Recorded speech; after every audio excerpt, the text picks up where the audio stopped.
It's now time for the official word of the day. I would like to put it as a word of the day because as long as I've known her, anything and everything she said has been a word to hang on to. Reason being, whatever it is that you can't see today, she's able to predict that will happen tomorrow. She's a prophet in her own right. Ladies and gentlemen, please put your hands together as I warmly welcome the Honourable Minister of Communications, Madam Ursula Owusu-Ekuful.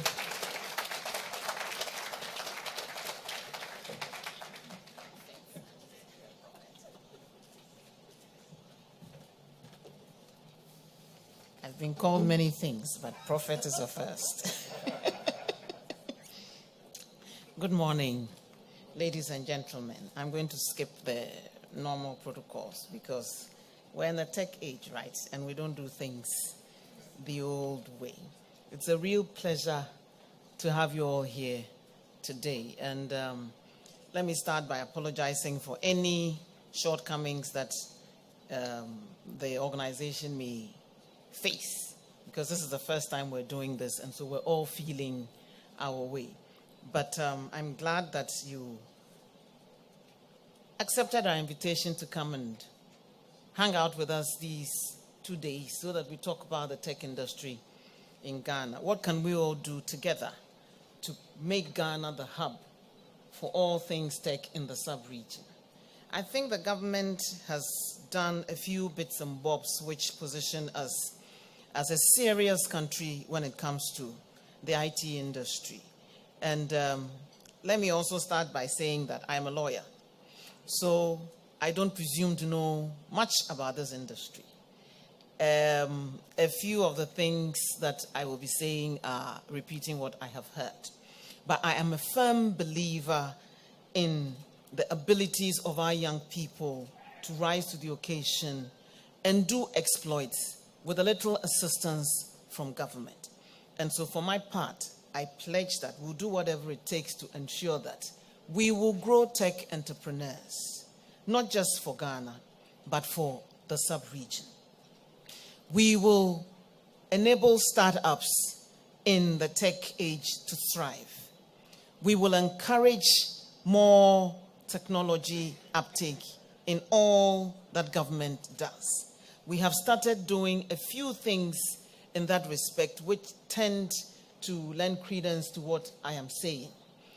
Within 8 months of taking office, the government of Nana Addo Dankwa Akufo-Addo has demonstrated that it is determined to scale up the uptake of technology in all sectors to improve efficiencies. It is also willing to use the purchasing power of government to promote local entrepreneurs, particularly in the tech industry. And to illustrate, government decided, against a lot of very strident opposition, to use a Ghanaian company to roll out our national ID project, the Margins Group. IMS, Intelligent Management Services, yes. Homegrown with world-class infrastructure and the ability to deliver a product that can hold its own amongst the best in the world. There were a lot of people who were insisting that we should look towards India, the US, the Czech Rep, Ukraine, and other countries. But the government decided to go with a Ghanaian company. In the same vein,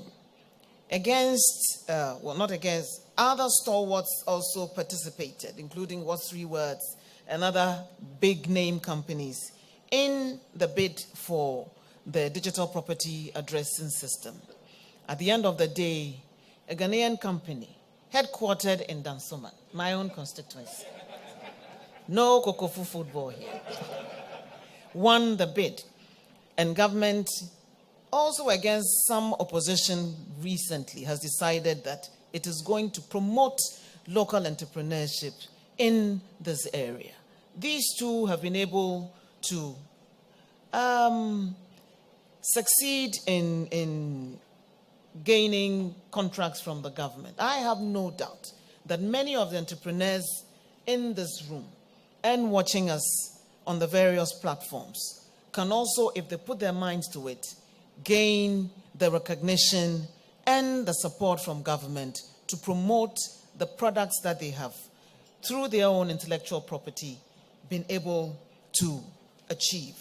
And so government is determined to work with the tech community to build a vibrant industry in this country, not just for us, but for the entire sub-region. The theme for this maiden conference is showcasing the best of Ghana's locally developed technology and driving collaboration between the country's government, private sector, startups, and industry leaders to build a world-class tech ecosystem. A bit of a mouthful, but it does capture what we intend to do in these 2 days. We can't live without information technology, and I dare challenge anyone to try. Just go for a week without your mobile phone or your laptop, or don't turn on your smart television. And in some offices, everything is motion activated, intelligent, you name it, everywhere. Even a week is stretching it. Go for 1 day without any of your connected devices, and you feel as if you've left a limb. And it permeates every sector of our economy. The uptake of technology permeates all sectors of our economy. It is an enabler. So I say it is the most important industry in the world today, because it is driving innovation, change, economic development across the entire globe. And the fintech revolution is just one of the many things that we'll be talking about in these 2 days. That's just one example of how all-pervading technology is. Information technology has revolutionized the dynamics of international relations and transformed the movement and delivery of goods and services, opening up opportunities for new regional and global cooperation in governance, commerce, justice, agriculture, industry, environment, education, health, security of nations, among other things. And Africa is also being brought into the limelight of global attention through information technology. We in Ghana have embraced technology not just as a platform to deliver programs and services, but as an enabler to make services available, integrated and accessible to citizens through all modes of delivery channels. The commitment of my ministry for the ICT Center is driven by the vision of His Excellency the President for the sector, which is the development of a digital Ghana agenda to position the country as a regional ICT hub. Government intends to focus on helping the citizens to embrace the use of ICT in all sectors, especially in the acquisition of knowledge.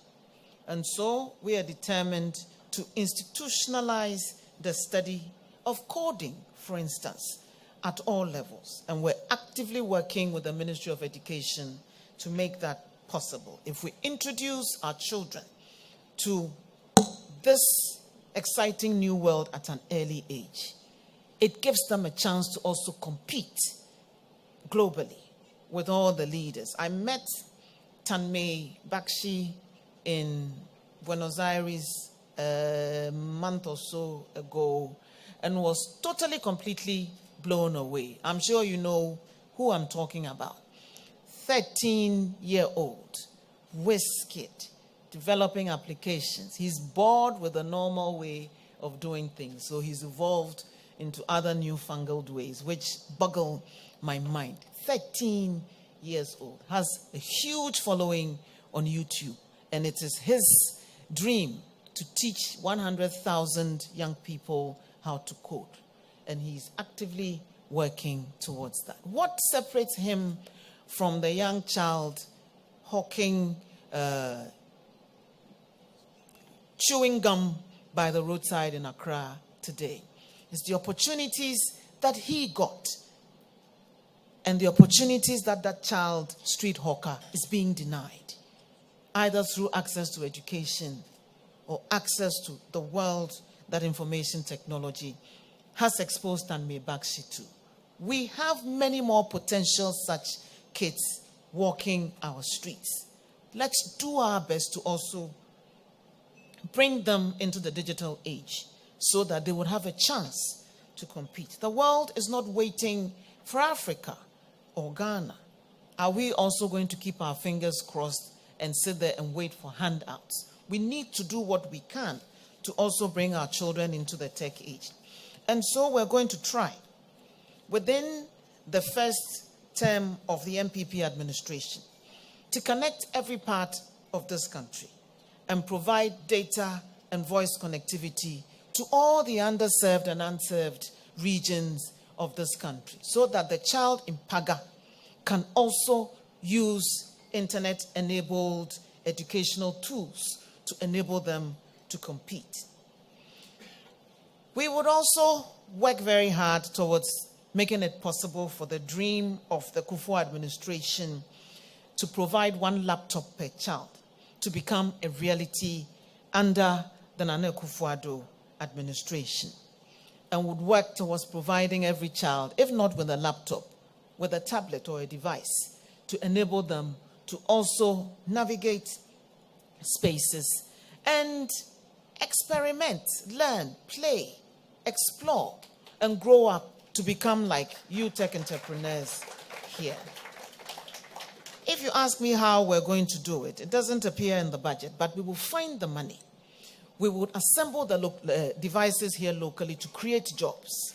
We will expose our children to the world of information technology. We will bring them into the 21st century so that they would help this country to also hold its own amongst the Committee of Nations. The Ghana card, which I spoke about, the Comprehensive National Identification Scheme, and the Digital Property Address System, and linked databases are the building blocks of the information society that we want to create in this country. We are of the strong belief that rapid and sustainable long-term growth of our economy to a very large extent will depend on the success of local businesses, including tech startups.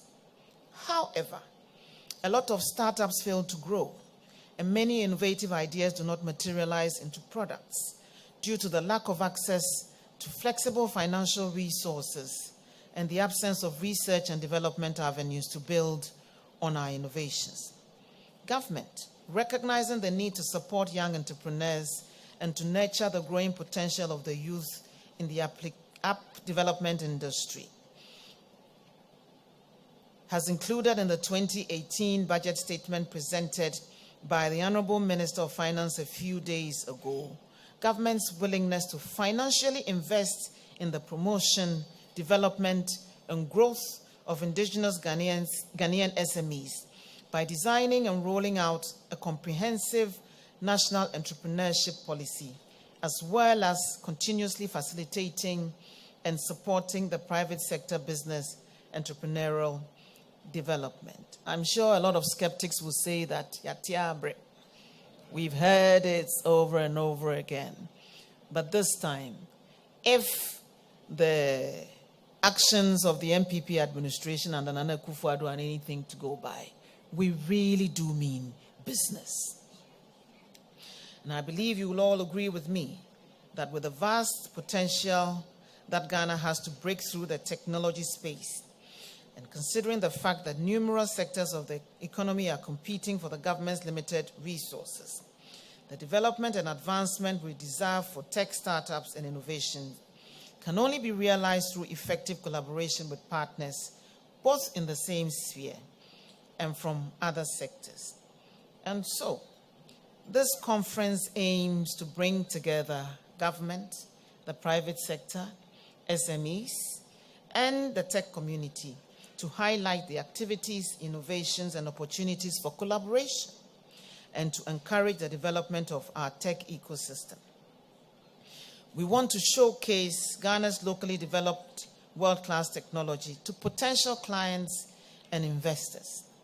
We want to provide a platform for dialogue between government and industry and the opportunity to share knowledge and promote growth and encourage business and investment within the tech community.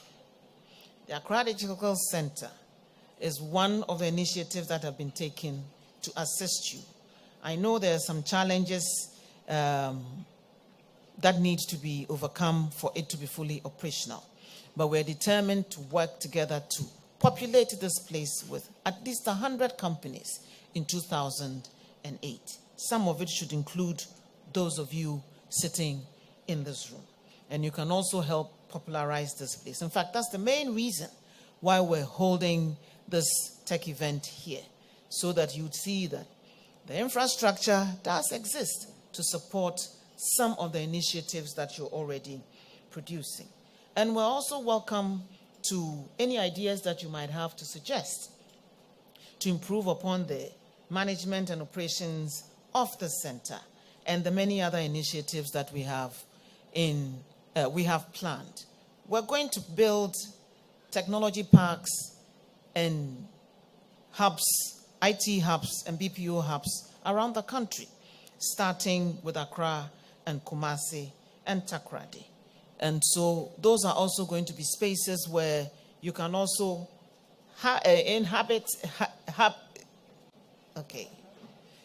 live in, work from, I abandoned that word because it was going to embarrass me. Work from and grow in. And we hope that through that, you would also share your expertise with other young people.